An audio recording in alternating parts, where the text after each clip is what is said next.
Welcome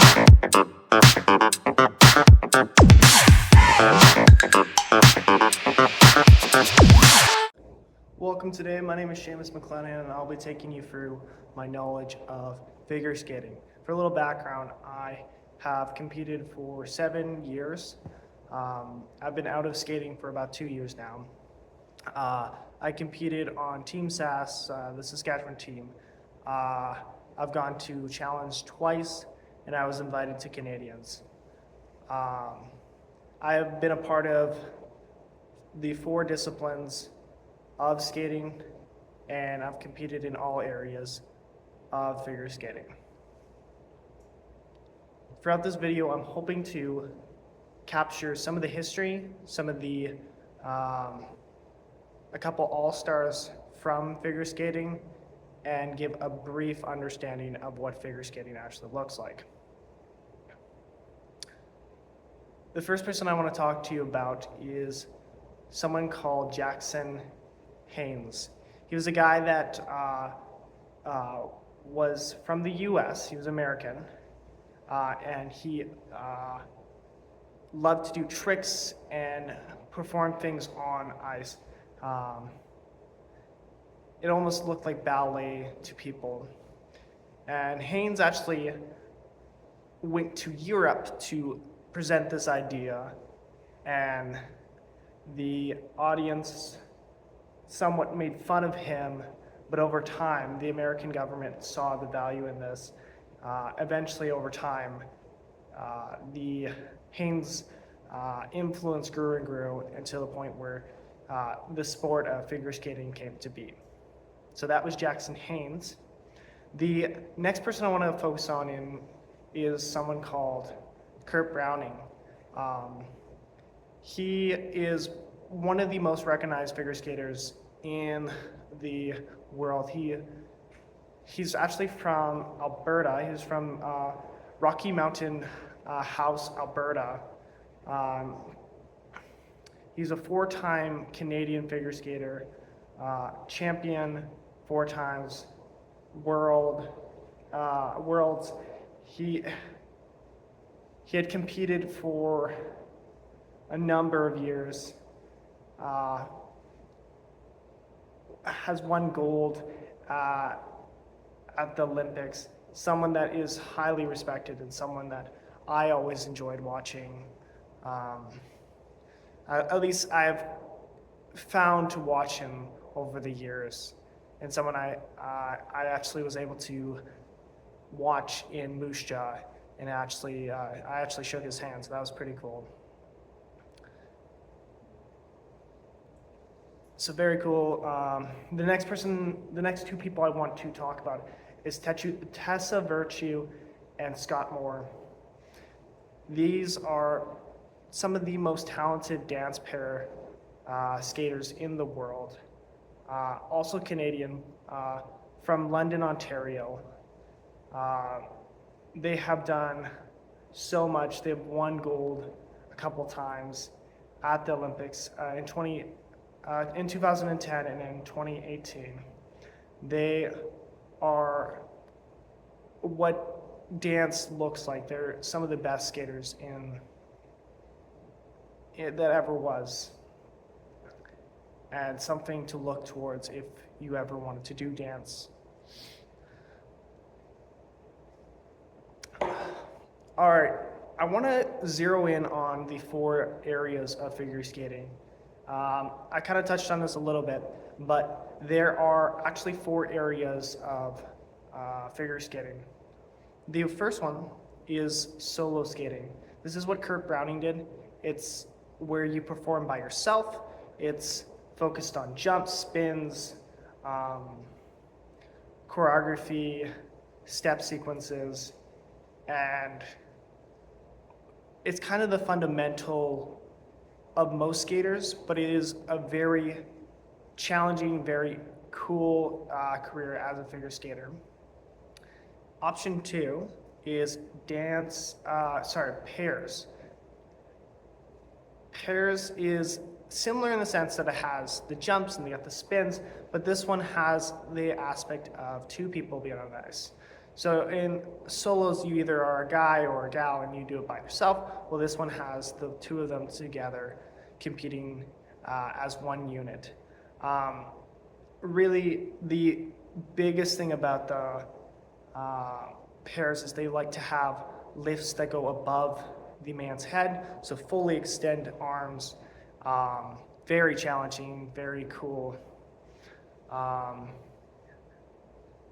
Very has throw jumps, many awesome parts of pairs within that.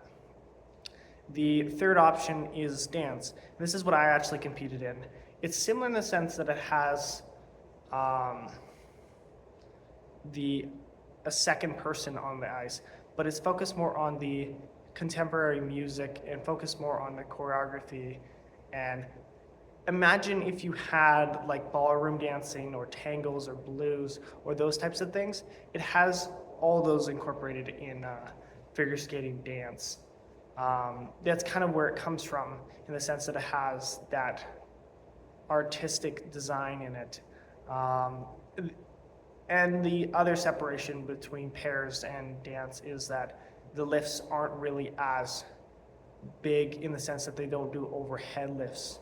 They are more complicated in a sense where it's like you could have a lift that goes on someone's leg or on their boot or on their shoulder or behind their back or whatever.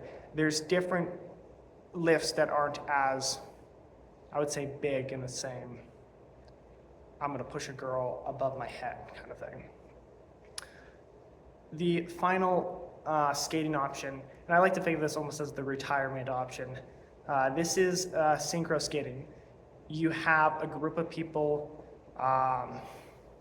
come on the ice and they skate in sync together. They do pinwheels. That's where you have people march in circles, going through, back and forth between each other. It's very pleasing to the eye, and it's something.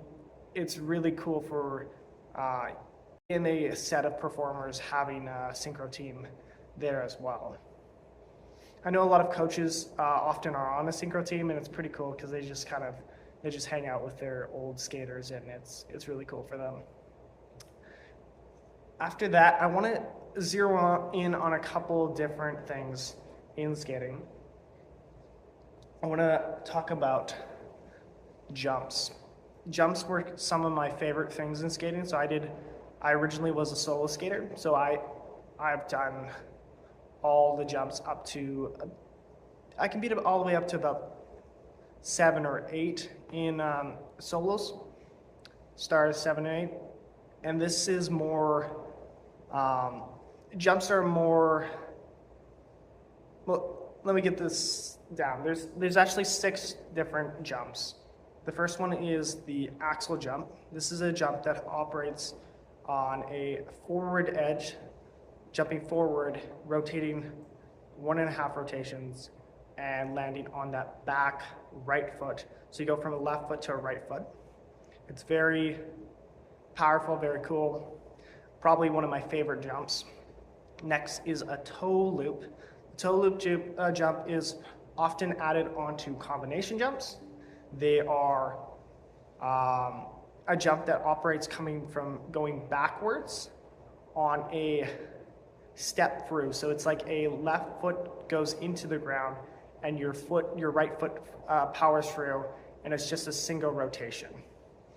Of course, there's doubles and triples of these things, and quads, and maybe quintuplets eventually in the future. But the premise of that is a single revolution. Next is the loop jump.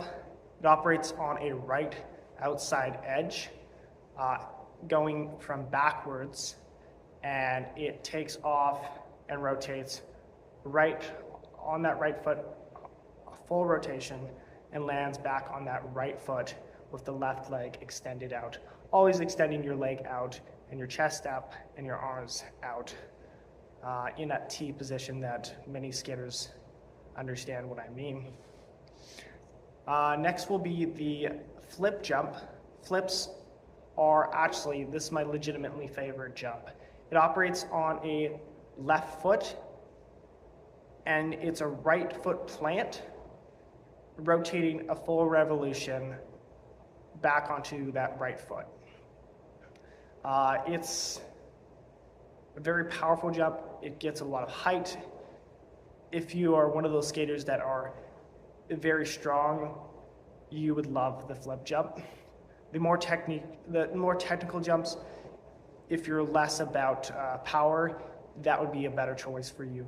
But of course, as we know, you want to be able to be talented in all of the jump disciplines. Next, I want to move into Salchows. Salchows operate on that left inside foot, coming from backwards. Some people do a mohawk to go into it. Others will do a 3-turn. These are steps to move into the jump, but it operates on that left foot, pushing down and rotating a full revolution back onto going from left to right. And it's a pretty fun jump. It's one of the easier jumps, but is definitely something that can catch you in a program. Next, I want to move into the Lutz jump. The Lutz jump is similar to the flip, but it's on a opposite edge. So the flip jump operates on an inside edge, while the Lutz jump operates on a outside edge. So you go in from a left outside edge, planting that foot, that right foot, and rotating a full revolution and landing onto that right foot again. It's a very challenging jump, a very good jump, and something that everyone needs in a good program. Next, I want to move into spins. There's a couple different types of spins. The most common spins are upright spins, sit spins, and camel spins. These are the 3 spins, and through that, there are combination spins, there are variations of sit spins, and then there's an upright backspin and an upright regular left spin, I guess. They're all awesome, they're cool, they need to be in programs. There's even flying spins where you can do death drop, and that's a spin where it takes off from a kind of a camel spin, which is a camel spin from your leg is up, almost like parallel like this, and jumping over and landing onto the other foot. And it's very unique, it's very cool. You can drop into a sit spin from there. And a sit spin operates like if you're here, you bend down onto one foot, and you stick one foot out, and you just spin around in a crouch position on one foot. It's pretty cool. And an upright spin is the one where you just spin around. And it's pretty basic, but it's definitely needed for both jumps as well as just combination spins. And the last spin I want to talk about is the layback spin. That's a spin where this is often, I would say almost always are just gals that do this. I don't know if there has been guys, I'm sure there has, but this is primarily for females. It's called a layback, so the body leans back while they're spinning. I can't really do it, but it's like the body, this was the body, they lean back in their chest up, and they can fawn their arms almost behind them, and it looks like a ballerina almost. It's very pretty and it's very nice. That would be the spins. I'm going to talk about the main and most important thing to me within a sport, and that's faith. I grew up in a very Christian town. And that meant that my skating club was Christian. It allowed me to actually have a really good community within that. And the biggest lesson I took from my coach, Melanie Fawcett, was the idea of celebrating other people's victories. And it sounds simple, but if you can celebrate each other's victories, first off, it brings great joy to the other person. but man, it feels really good to cheer for someone else. And when you have that mutual understanding of when you land that big jump, you're going to cheer for them, it's very cool. And it's very, I don't know if it's all figure skating clubs. I don't believe it is. I've been in other clubs and I haven't felt that in the same sense. But it's a very cool thing about the club I was a part of. And I think it's something that came from faith and it came from Christianity. The other thing that I really appreciate about this club was that they prayed in the locker room before they performed. I remember getting on, just before I went on the ice, I remember having my 2 coaches pray over me, and then I skated, and it was awesome, it was cool. Definitely something that should be always in skating and in all the sports. We know that there's so much potential within faith, and there's so much more knowledge we can gain from Christianity. That would be my whole spiel. Appreciate you guys. Peace.